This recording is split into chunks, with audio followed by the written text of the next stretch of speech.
வணக்கம் நண்பர்களே, விஜயபிரயாக் பேசுகிறேன். இந்த அதிகாலை நேரத்தில் உங்களை எல்லாம் சந்திப்பதில் பெரும் மகிழ்ச்சி. தங்க நேரத்தில் 10 விஷயம் இருக்குது. அதை தொடர்ந்து செஞ்சு வந்தால் நமக்கு வேணுங்கிற எல்லாம் கிடைக்கும். கடன் இருக்கா, கடன் அடையும். உங்களுடைய கனவுகள் எல்லாம் பூர்த்தியாகும். தங்க நேரம்னா எனக்கு என்னன்னு தெரியாது அப்படின்னு நினைக்கிறவங்க, கீழே டிஸ்கிரிப்ஷனில் ஒரு லிங்க் இருக்குது, அதை கிளிக் பண்ணி பாருங்கள். அதை தொடர்ந்து 90 நாள் செஞ்சு பாருங்கள். நீங்கள் நினைத்ததெல்லாம் இந்த பிரபஞ்சம் கொடுக்கும். சுயக்கட்டளைகளை தொடர்ந்து சொல்லணும். சுயக்கட்டளைகள்னால் என்ன? ஒரு ரிப்பீட்டிங்கான சென்டென்ஸ், இது வாக்கியங்கள் திரும்ப திரும்ப சொல்லும்போது நமக்கு ஒரு பாசிட்டிவ் எனர்ஜி கிடைக்கும், ஒரு பாசிட்டிவ் ஆரா கிடைக்கும். அது மைண்டையும் பாடியும் மாற்றும். அதுவும் இதுபோல் காலை நேரத்தில் நம்ம தொடர்ந்து சொல்லும்போது நம்ம நினச்சது நடக்கும். எப்படி நடக்கும்? மனம் அமைதியாகும்.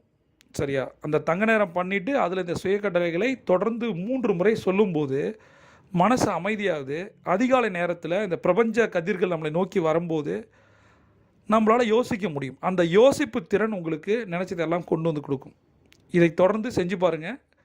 இன்றைக்கி நம்ம மிக முக்கியமான 3 பண கட்டளைகளை பார்ப்போம். மற்றவர்களுக்கு கொடுக்க நான் பணத்தை ஈர்க்கிறேன். மற்றவர்களுக்கு கொடுக்க நான் பணத்தை ஈர்க்கிறேன். மற்றவர்களுக்கு கொடுக்க நான் பணத்தை ஈர்க்கிறேன். எனது வருமானம் எப்போதும் எனது செலவுகளை விட அதிகமாக இருக்கும். எனது வருமானம் எப்போதும் எனது செலவுகளை விட அதிகமாக இருக்கும். எனது வருமானம் எப்போதும் என் செலவுகளை விட அதிகமாக இருக்கும். எனது பணத்தை நிர்வகிப்பதையும் முதலீடு செய்வதையும் நான் ரசிக்கிறேன். எனது பணத்தை நிர்வகிப்பதையும் முதலீடு செய்வதையும் நான் ரசிக்கிறேன். எனது பணத்தை நிர்வகிப்பதையும் முதலீடு செய்வதையும் நான் ரசிக்கிறேன்.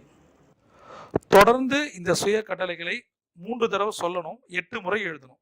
எதில் எழுதணும் அப்படின்னா, இதுக்கான ஒரு ஸ்கிரிப்ட் இருக்குது. மணிமந்திரா அப்படின்ற புத்தகத்தில் உங்களுக்கு கொடுக்கப்பட்டிருக்கு. மணிமந்திரா புத்தகம் வேணும் அப்படின்னா கீழே இருக்க லிங்கை கிளிக் பண்ணுங்கள். அந்த புத்தகத்தை எடுத்து அதில் உங்களுக்கு கொடுக்கப்பட்டிருக்க இடத்துல 8 முறை எழுதணும். இதை எழுதுவதன் மூலம் என்ன நடக்கும்? நினைச்சது எல்லாம் நடக்கும். எப்படி நடக்கும்? ஒரு இலக்கு அப்படின்னு நம்ம வைக்கிறோம், அதை எழுதும்போது தான் 50% இது சாத்தியமாகுது. அதனால தொடர்ந்து அதிகாலை இந்த நேரத்தில், அதுவும் தங்க நேரத்தில், அதிகாலை நேரத்தில், பிரம்ம முகூர்த்தத்தில் நம்ம தொடர்ந்து எழுதும்போது நம்ம மனசுல பதியுது. எண்ணம், சொல், செயல் தான் வெற்றியை கொடுக்குது.